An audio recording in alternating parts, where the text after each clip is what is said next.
Sítio do Pica-Pau Amarelo. Sítio do Pica-Pau Amarelo. Olá, meus queridos, tudo bem? Então a gente vai começar o nosso terceiro dia sobre a literatura infantil. E aí, vocês conhecem essas personagens? Se você disse que essa é a Emília e a Cuca, parabéns, você acertou. Então a gente vai conhecer um pouquinho sobre Monteiro Lobato. A gente vai falar um pouquinho sobre Reinações de Narizinhos, que é um dos livros mais famosos do Monteiro Lobato. Tudo bem? Então, vamos lá!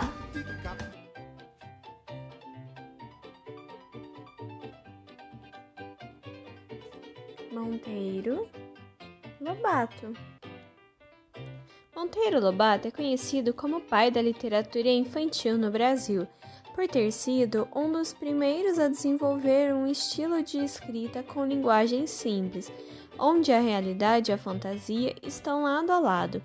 Sua obra mais famosa é O Sítio do Pica-Pau Amarelo, composta por 23 volumes das aventuras com personagens icônicos como a boneca Emília, o Sabugo Visconde de Sabugosa, a Dona Benta e seus netos Pedrinho e Narizinho.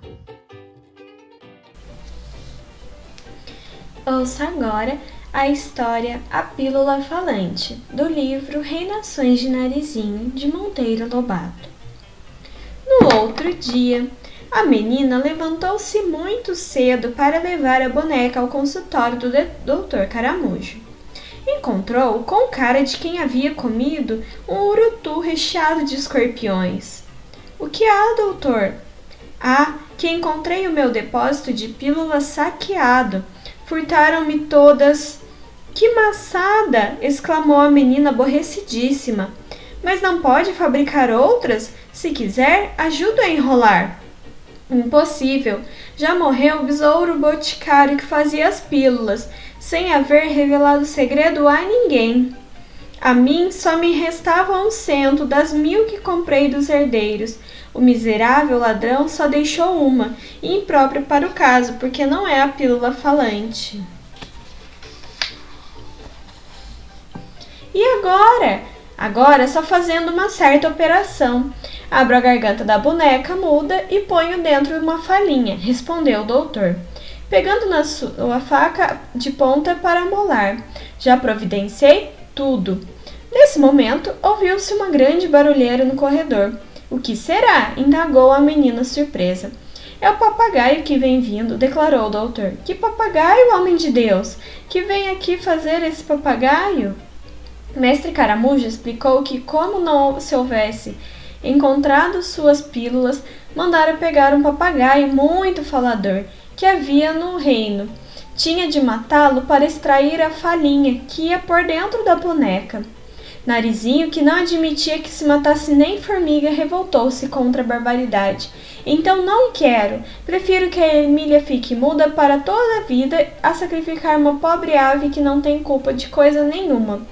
Nem bem acabou de falar, e os ajudantes do doutor, uns caranguejos muito antipáticos, surgiram à porta, arrastando um pobre papagaio de bico amarrado. Bem que resistia a ele, mas os caranguejos podiam mais e eram murros e mais murros. Furiosa com a estupidez, Narizinho avançou de sopapos e pontapés contra os brutos. — Não quero! Não admito que judiem dele! Berrou vermelhinha de cólera, desamarrando o bico do papagaio e jogando as cordas no nariz dos caranguejos. O doutor Caramujo desapontou, porque sem pílulas nem papagaios era impossível consertar a boneca, e deu ordem para que trouxessem o segundo paciente. Apareceu então um sapo num carrinho. Teve de vir sobre rodas por causa do estufamento da barriga. Parece que as pedras haviam crescido do volume dentro, como ainda estivesse vestido com a saia e a touca da Emília. Narizinho viu-se obrigado a tapar a boca para não rir-se em momento tão impróprio. O grande cirurgião abriu com a faca a barriga do sapo e tirou com a pinça do caranguejo a primeira pedra. Ao vê-la à luz do sol, sua cara abriu-se num sorriso caramujal. — Não é pedra, não! — exclamou contentíssimo. — É uma das minhas queridas pílulas. Mas como teria ela ido parar na barriga deste sapo? enfiou de novo a pinça e tirou uma nova pedra. Era outra pílula. E assim foi indo até tirar lá de dentro 99 pílulas. A alegria do doutor foi imensa. Como não soubesse curar sem aquelas pílulas, andava com medo de ser demitido de médico da corte. Podemos agora curar a senhora Emília, declarou ele depois de costurar a barriga do sapo. Engula de uma vez, disse Narizinho, ensinando a Emília como se engole pílula. E não faça tanta careta que arrebenta o outro olho. Emília engoliu a pílula muito bem engolida e começou a falar no mesmo instante. A primeira coisa que disse foi: estou com um horrível gosto de sapo na boca. E falou, mais de uma hora sem parar. Falou tanto que Narizinho atordoado disse ao doutor que era melhor fazê-la vomitar aquela pílula e engolir outra mais fraca. Não é preciso, explicou o grande médico. Ela que fale até cansar, depois de algumas horas de falação, sossega e fica como toda a gente, isto é, fala recolhida, que tem de ser botada para fora. E assim foi. Emília falou 3 horas sem tomar fôlego. Por fim calou-se. Ora, graças! Exclamou a menina. Podemos agora conversar como gente e saber quem foi o bandido que assaltou você na gruta. Conte o caso direitinho. Emília empertigou-se toda e começou a dizer na sua falinha fina de boneca de pano, pois foi aquela diaba da dona Carocha. A Coroca apareceu na gruta das cascas. Que cascas, Emília? Você parece que ainda não está regulando. Cascas sim, repetiu a boneca teimosa. Dessas cascas de bichos moles, que você tanto admira e chama conchas. A Coroca apareceu e começou a procurar aquele boneco. Que boneco, Emília? O tal Polegada que furava bolos e você escondeu numa casca bem lá no fundo. Começou a procurar e foi sacudindo as cascas uma por uma para ver qual tinha boneco dentro. E tanto procurou que achou. E agarrou na casca e foi saindo com ela debaixo do cobertor. Da mantilha, Emília. Do cobertor. Mantilha, boba.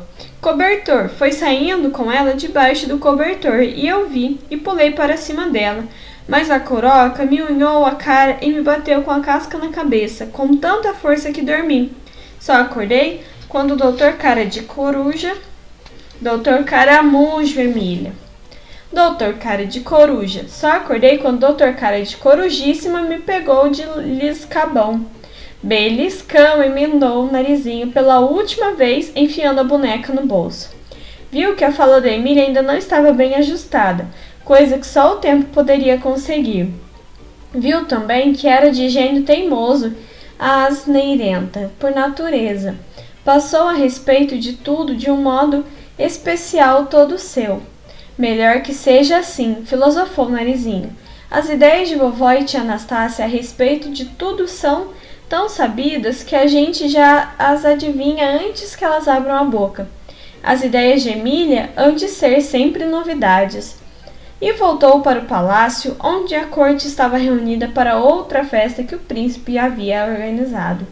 Mas assim que entrou na sala de baile, rompeu um grande estrondo lá fora. O estrondo de uma voz que dizia: Narizinho, vovó está chamando! Tamanho susto causou aquele trovão entre os personagens do reino marinho, que todos se sumiram como por encanto.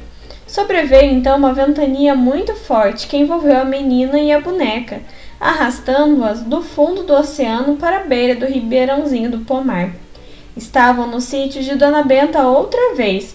Narizinho correu para casa assim que a viu entrar. Dona Benta foi dizendo: Uma grande novidade, Lúcia. Você vai ter agora um bom companheiro aqui no sítio para brincar. Adivinhe quem é? A menina lembrou-se logo do Major Agarra, que prometera vir morar com ela. Já sei, vovó. É o Major Agarra e não larga mais. Ele bem que me falou que vinha. Dona Benta fez cara de espanto. Você está sonhando, menino. Não se trata de major nenhum. Se não é o sapo, então é o papagaio, continuou Narizinha, recordando-se que também o papagaio prometera vir visitá-la. Qual sapo, nem papagaio, nem elefante, nem jacaré. Quem vem passar uns tempos conosco é Pedrinho, filho da minha filha, Antonica. Lúcia deu 3 pinotes de alegria. E quando chega o meu primo? Indagou. Deve chegar amanhã de manhã. Apronte-se, arrume o quarto de hóspedes e endireite essa boneca. Onde se viu uma menina do seu tamanho andar com uma boneca em fraldas de camisa e de um olho só? Culpa dela, dona Benta. Narizinho tirou minha saia para vestir o sapão rajado, disse Emília, falando pela primeira vez depois que chegara ao sítio. Tamanho susto levou dona Benta que por um triz não caiu de sua cadeira de pernas cerradas. De olhos arregaladíssimos gritou para a cozinha. Corra, Anastácia, venha ver este fenômeno. A mulher apareceu na sala, enxugando as mãos no avental. Que é, sinhá? Perguntou. A boneca de Narizinho está falando. Ela então deu uma risada gostosa com a boca inteira. Impossível, sinhá. Isso é coisa que nunca se viu. Narizinho está mangando com Messê. Mangando seu nariz, gritou Emília furiosa. Falo sim e hei de falar. Eu não falava porque era muda. Mas o doutor cara de coruja me deu uma bolinha de barriga de sapo e eu engoli. E fiquei falando e hei de falar a vida inteira, sabe? A mulher abriu a maior boca do mundo. E fala mesmo, sinhá! Exclamou no auge do assombro. Fala que nem gente, credo, o mundo está perdido. E encostou-se à parede para não cair. Enfim, essa foi a história de como a Emília ganhou a sua voz.